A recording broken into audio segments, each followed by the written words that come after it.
அன்பர்களே, அனைவருக்கும் வணக்கம். கற்றது கைமண் அளவு, கல்லாதது உலகளவு, யாம் கற்றதோ கடுகளவு.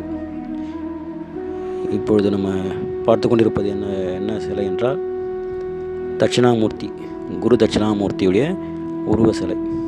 இதனுடைய உயரம் 7.25 அடி. இதை நம்ம எப்படி அமைக்கிறோன்ட்டு பாருங்கள். இப்போ அவுட்லைன் ஃபஸ்ட்டு அவுட்லைன் பண்ணிடணும். இது மாதிரி அவுட்லைன் பண்ணிடுறது. இதுக்கு முன்னாடியே ரஃபாக அவுட்லைன் பண்ணிவிட்டு அதுக்கப்புறம் ரெண்டாவது இது அவுட்லைன் இப்போ பண்ணிட்டு வரோம். இது ஃபஸ்ட்டு ஒரு கறி எடுத்து மார்க் பண்ணணும்.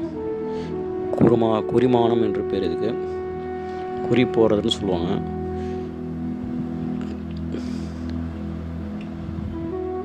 இப்போ நம்ம செய்கிறது தட்சிணாமூர்த்தியுடைய வரைபடத்தை வரைஞ்சிட்டு அதுக்கப்புறம் உருவ சிலையை அமைக்கணும்.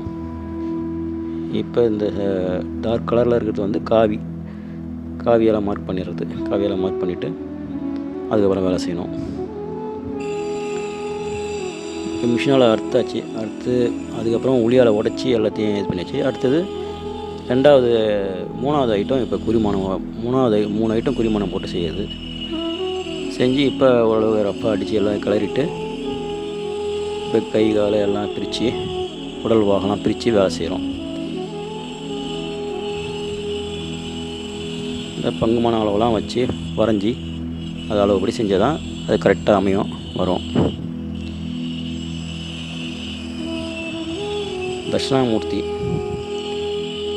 தட்சிணாமூர்த்தி யாருன்ட்டு நம்ம இது பண்ணாக்கா எல்லாருக்கும் தெரியாது. இல்லை, தெரியாதவங்களுக்கு சொல்கிறேன். தெரிஞ்சவங்களுக்கு இந்த வீடியோ இல்லை, தெரியாதவங்களுக்கு தெரிஞ்சுக்கணும் அப்படின்றது தான். தட்சிணாமூர்த்தி தென்முக கடவுள். தட்சிணாமூர்த்தின்னு சொன்னாலே தென்முக கடவுள் தான். தட்சணம்னா தெற்கு, கடவுள்னா மூர்த்தி. தமிழில் தென்முக கடவுள், சமஸ்கிருதத்தில் தட்சிணாமூர்த்தி. நம்ம எல்லாம் தட்சிணாமூர்த்தி தான் வணங்குறோம். இப்போ இதை செஞ்சுட்டு நிமித்தி பின்பக்கம் அடிச்சுட்டு வேறு இடத்துல மாற்றி நைஸ் வேலை பார்க்கணும். நைஸ் வேலைனாக்கா ஃபினிஷிங் வேலை எல்லாம் முடிக்கணும். கிரைன் வச்சு தான் தூக்கணும். இது இப்போதைக்கு வேலை ஃபினிஷிங் பண்ணதுக்கப்புறம் 4 டன்னு இப்போ இருக்குது. இதோடைய வெயிட்டு 4 டன்னு. குரு தட்சிணாமூர்த்தி தென்முக கடவுள். குரு பகவான்னா வேறு, தட்சிணாமூர்த்தினா வேறு. இதை குரு தட்சிணாமூர்த்தின்னு சொல்லுவாங்க. எதனால் குரு தட்சிணாமூர்த்தின்னு சொல்கிறாங்கன்னா, குரு பகவான் அப்படின்னு சொல்கிறது எதனாலனாக்கா, இவர் குரு பகவான்னாக்கா அந்த நவகிரகத்தில் வர்ற குரு வேறு, இந்த குரு வேறு. இந்த குருமார்க்கெல்லாம் குரு. இவருக்கு குரு யாருமே கிடையாது. எந்த லோகத்துலேயும் தேவலோகத்துலேயும் எதுலேயுமே இவருக்கு குரு மிஞ்சின குரு யாருமே கிடையாது. எல்லா குருமார்களுக்கும் இவர் தான் குரு. இவர்கிட்ட கற்று எல்லாமே பயின்று தான் அடுத்த அந்தந்த குருவும் உருவானாங்க, அந்தந்த குரு இருக்காங்க. அதனால் குருவுடைய ஆசீர்வாதமும் அவங்களுடைய பலனும் கிடைக்கணும் அப்படின்னாக்கா, நம்ம குரு இல்லை அப்படின்னா எந்த தொழில் செய்கிறோம் குரு தட்சிணாமூர்த்தியை வணங்கினாக்கா அதனுடைய பலன் கிடைக்கும். தட்சிணாமூர்த்தியை ஏன் எதிரில் நின்று வணங்கணும்? தட்சிணாமூர்த்தியை நேருக்கு நேராக நின்று ஏன் வணங்கணும்? நேரடியாக தட்சிணாமூர்த்தி நேரடியாக நின்று வணங்கும்போது நமக்கு அந்த குருவுடைய ஆசீர்வாதம் கிடைக்கும். சனி பகவானை நேராக எதிரில் நின்று கும்பிடவே கூடாது, வணங்கவும் கூடாது, தொட்டும் கூடாது. தட்சிணாமூர்த்தியை எதிர்க்க நின்று வணங்கணும். அவருடைய குருவுடைய பார்வை நமக்கு கிடைச்சதுனாக்கா கோடி நன்மை. அதுதான் குரு பார்வை கோடி நன்மைன்னு சொல்லுவாங்க. அந்த நவகிரகத்தில் வர குரு வேறு. அவர் தான் குரு பயிற்சி பண்ணுறது எல்லாம் அவருக்கு தான். அந்த குருவுக்கு இந்த குரு ஏன் இது பண்ணுறாங்கன்னா, அந்த குருவுக்கே இவர் தான் குரு. அந்த குரு பயிற்சி அன்னைக்கு இவரையும் ஏன் செய்கிறாங்க, குரு பயிற்சி ஏன் இவர் வணங்குறாங்க, ஏன் இது பண்ணுறாங்கன்னா, அந்த குருவுக்கே இவர் தான் குரு. அவர் வந்து தேவருக்கெல்லாம் குரு, தேவகுருன்னு பேர் அவருக்கு. சுக்கிரன் வந்து அசுரகுரு. அவர் குரு வந்து தேவகுரு. இவர் எல்லா குருவுக்குமே இவர் தான் குரு. அதனால் குரு பயிற்சி அன்னைக்கு இவருக்கும் குரு பயிற்சி செய்வாங்க சில இடத்துல. ஏன்னாக்கா அந்த குருவுக்கே இவர் தான் குரு. இப்போ நம்ம செய்கிறது ஒரு ஃபினிஷிங் ஷைனிங் வேலை.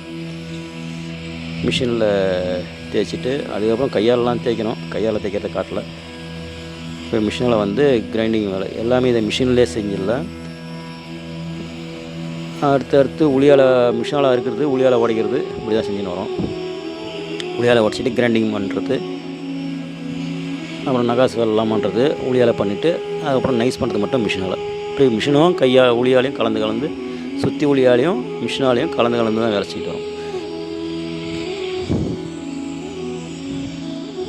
தட்சிணாமூர்த்தி வந்து குருமார்க்கு மட்டும் குரு கிடையாது, கல்விக்கே அவர் தான் குரு.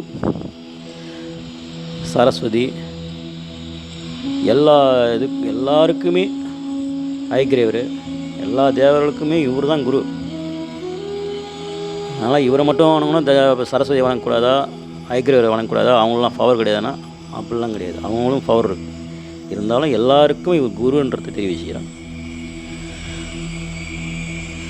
கல்விக்கு இவரை வணங்கினா ரொம்ப நமக்கு ஞாபக சக்தி இருக்கும், பலன் கிடைக்கும், நிதானம் வரும், நமக்கு ஒரு பொறுமை வரும். ஏன்னாக்கா ஞானத்தில் இருப்பார், பார்வை ஞான பார்வை யோகத்தில் இருக்கிற மாதிரி ஒரு அம்சம். அதனால் வந்து இவரை வணங்கினாக்கா நமக்கு பொறுமை, நிதானமும் பொறுமையும் கடைப்பிடிக்கிறதுக்கு கண்டிப்பாக நமக்கு வரும்.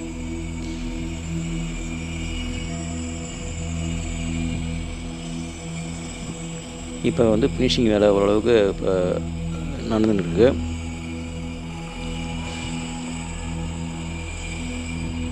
இவருக்கு ஒரு காதில் வந்து கம்மல் வரும், ஒரு காதில் மகரம் வரும். சிவனுடைய அம்சம் சிவன் தான், நெற்றிக்கண் இருக்கும்.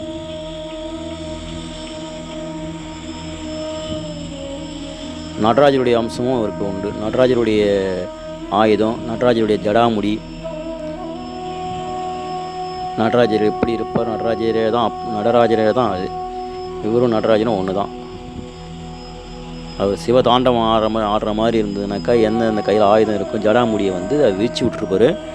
இவர் ஜடாமுடியை கட்டின்னு இருப்பார். சாந்தமாக இருக்கிற மாதிரி இருக்கும்.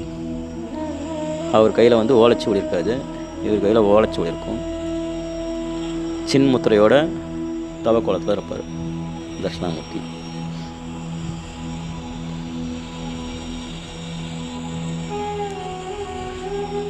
இது தட்சிணாமூர்த்தியோட சிறப்பு. எனக்கு தெரிஞ்சவர்களும் உங்களுக்கு தெரிவிக்கிறேன்.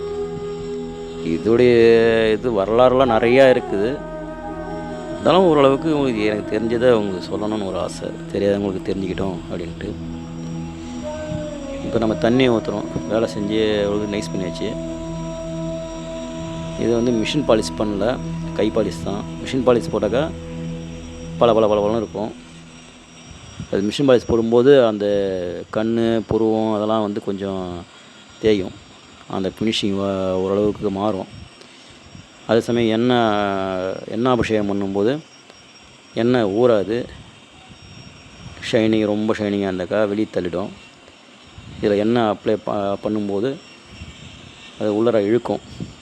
எண்ணெய் ஊறினா தான் கல்லுக்கு நல்ல ஒரு குளிர்ச்சியாக இருக்கும், சக்தியும் கிடைக்கும். அபிஷேகம் பண்ணுறதுலாம் எல்லா அபிஷேகமும் அது வாங்கணும், ஏற்றுக்கொள்ளணும். ரொம்பவும் கிரைனைட் மாதிரி வழவழன்னு இருந்ததுனால அது ஏற்றுக்காது, தள்ளிடும்போது அதுக்கு அந்த இதுக்கு அபிஷேகம் பண்ணுறதுக்கு அர்த்தமே இருக்காது. அதனால் ஒரு திட்டமான ஒரு பாலிஷ் தான். நம்ம வந்து ஃபினிஷிங் அதாவது மிஷின் பாலிஷ் பண்ணல. வேலையை முடிச்சுட்டு எடுத்து தயாராக சிலையை கொடுக்கறதுக்கு தயாராக இருக்கும். இந்த சிலை எந்த ஊருக்கு போகுதுனாக்கா, பாண்டிச்சேரிக்கு பக்கத்தில் தமிழ்நாடு மொரட்டாண்டி நவகிரக கோயில், சனீஸ்வரன் கோயில். அந்த கோயிலில் உள்ள சிலைங்கள்லாம் சனீஸ்வரன் நவகிரகம் எல்லாமே நம்மளுடைய கைவண்ணம் தான். நம்ம தான் வேலை செஞ்சு கொடுத்தோம். சிலையெல்லாம் அமைச்சு கொடுத்தது. மொரட்டாண்டி சனி பகவான் கோயில்னாலே நெட்டில் போட்டாலே வந்துடும், பாருங்கள். இதை செஞ்சு முடித்து எதிரில் வச்சுருக்கோம் ஏற்றுறதுக்கு.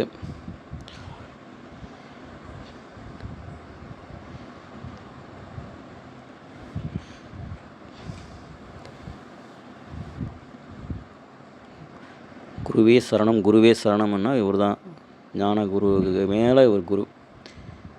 அந்த குரு பகவானுக்கே இவர் தான் குரு.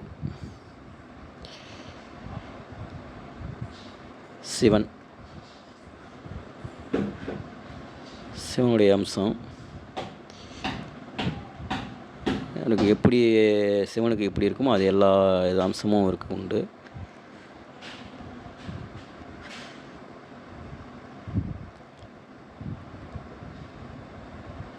இவருக்கு கீழே உட்காந்துருக்கிற ஒரு 4 சித்தர்கள் இல்லை, ரிஷின்னு சொல்லலாம்,